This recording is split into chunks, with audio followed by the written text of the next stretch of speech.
આશ્રમ શાળામાં ગંભીર આરોપો. વિદ્યાર્થિનીઓ સાથે અયોગ્ય વર્તનની ફરિયાદ.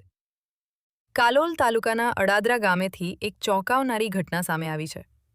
આદિજાતિ આશ્રમ શાળામાં અભ્યાસ કરતી વિદ્યાર્થિનીઓ સાથે શાળાના એક શિક્ષક દ્વારા અયોગ્ય અને અભદ્ર વર્તન થયાની ફરિયાદો સામે આવી છે.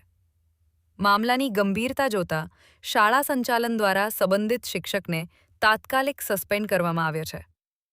આ સમગ્ર મામલે શું છે આરોપો, કોને કરવામાં આવી ફરિયાદ અને શાળા સંચાલન દ્વારા શું પગલાં લેવાયા જોઈએ? અમારા સંવાદદાતા દ્વારા તૈયાર કરાયેલ રિપોર્ટ. કાલોલ તાલુકાના અડાદરા ગામે આવેલી આદિજાતિ આશ્રમ શાળામાં ગંભીર આરોપો સામે આવ્યા છે. વિદ્યાર્થીઓના જણાવ્યા અનુસાર શાળાના એક શિક્ષક દ્વારા તેમને અભદ્ર શબ્દો બોલી અયોગ્ય વાતચીત કરવામાં આવતી હતી.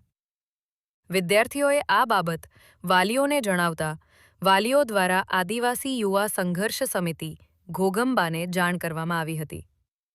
ફરિયાદ મળતા સમિતિના આગેવાનો વાલીઓ સાથે તાત્કાલિક શાળાએ પહોંચ્યા અને વિદ્યાર્થીઓની રૂબરૂ પૂછપરછ કરી. સમિતિના આગેવાનો વાલીઓ સાથે ચર્ચા, પરિસ્થિતિ ગંભીર બનતા ટ્રસ્ટી મંડળ અને 112 જનરક્ષક હેલ્પલાઇન ઉપર જાણ કરવામાં આવી હતી. ત્યારબાદ શાળા સંચાલન દ્વારા સંબંધિત શિક્ષકને તાત્કાલિક સસ્પેન્ડ કરવાનો નિર્ણય જાહેર કરવામાં આવ્યો. તપાસ દરમિયાન એવું પણ સામે આવ્યું કે વિદ્યાર્થીઓ પાસેથી ગેરરીતિપૂર્વક નાણાં વસૂલવામાં આવતા હતા, જેને સમિતિના હસ્તક્ષેપ બાદ બંધ કરાવવામાં આવી છે. આ સાથે શાળા અને હોસ્ટેલના ભોજનની ગુણવત્તા અંગે ઉઠેલા પ્રશ્નોને પગલે ભોજન વ્યવસ્થામાં તાત્કાલિક સુધારા કરવામાં આવ્યા છે.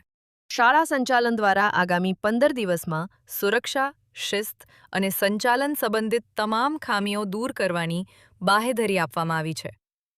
વિદ્યાર્થિનીઓની સલામતી સાથે કોઈ સમજૂતી નહીં, નિષ્પક્ષ તપાસ અને કડક કાર્યવાહી જરૂરી. આદિવાસી યુવા સંઘર્ષ સમિતિ તો આ છે અડાદરા આશ્રમ શાળાનો સમગ્ર મામલો, જ્યાં શિક્ષણ સંસ્થામાં જ વિદ્યાર્થિનીઓની સલામતી પર પ્રશ્ન ઊભો થયો છે. હવે સૌની નજર પ્રશાસનની કાર્યવાહી અને તપાસના પરિણામ પર રહેશે.